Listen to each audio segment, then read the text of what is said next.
Celebrated artist Hans Slonim has established a successful career from his studio in New York City.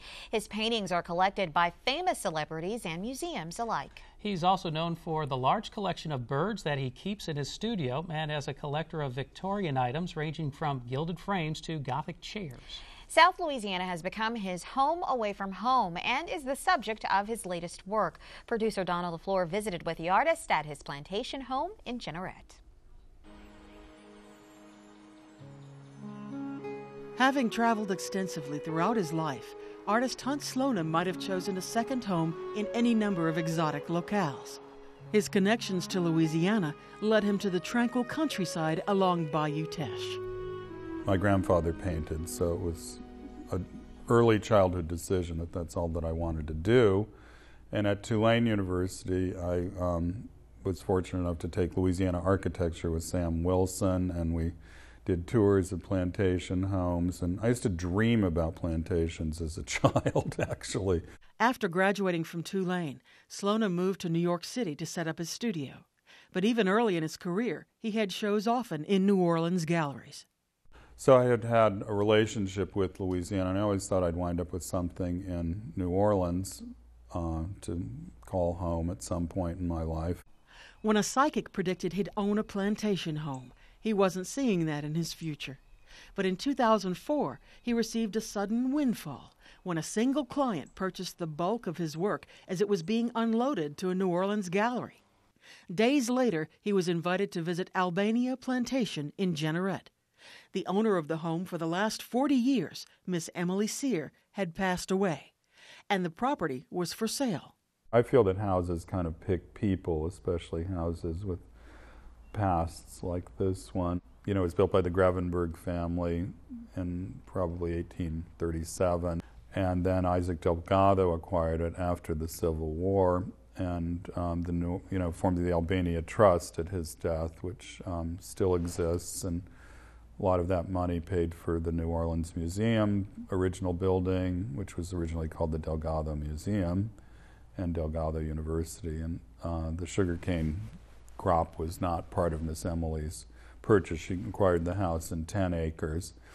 And when I got it, it was in pretty rough shape. We had plaster falling and holes in ceilings, and structurally it was solid, but I had to rewire it, and gosh, we had to replaster, and just endless projects. Some unexpected help came in the form of the movie industry. All the King's Men had scouted the house before I bought it, and they filmed here for 2 months with Jude Law and Kate Winslet. It was very good for me. The money from that helped me paint and restore the outside of the house. Besides the restoration and upkeep of Albania, Slonim also tackled its decoration.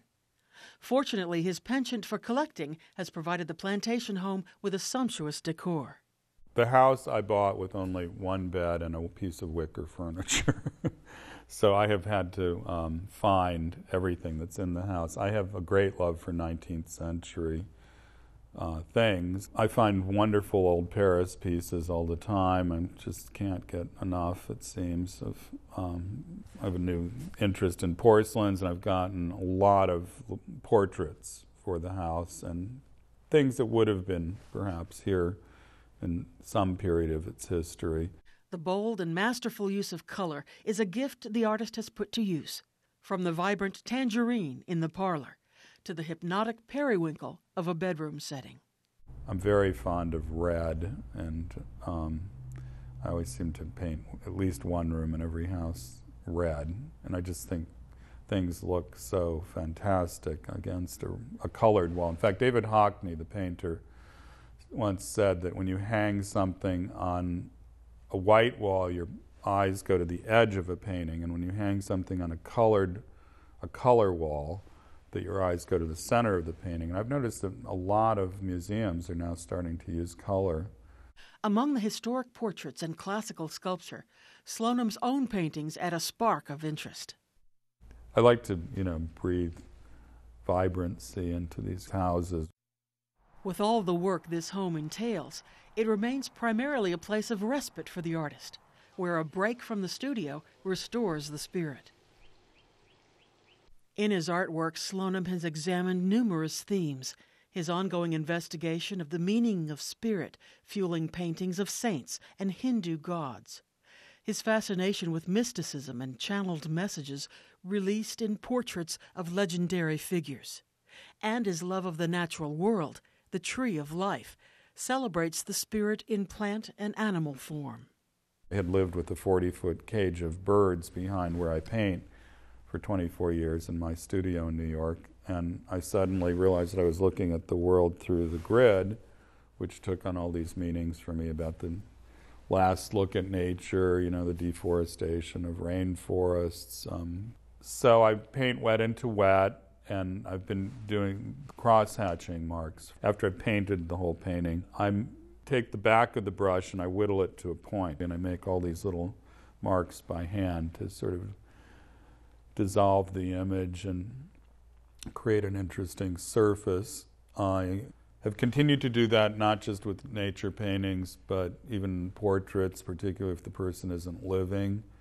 New themes enter my work or develop. The rabbits have gotten very prolific in my production. I'd like to use these early, 19th century portrait frames to frame them and hang them in groups of 100.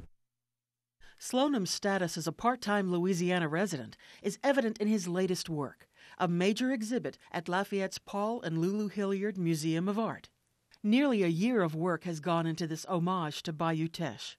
17 paintings, each a massive 9-foot by 9-foot square, all painted in Sloanim's New York studio.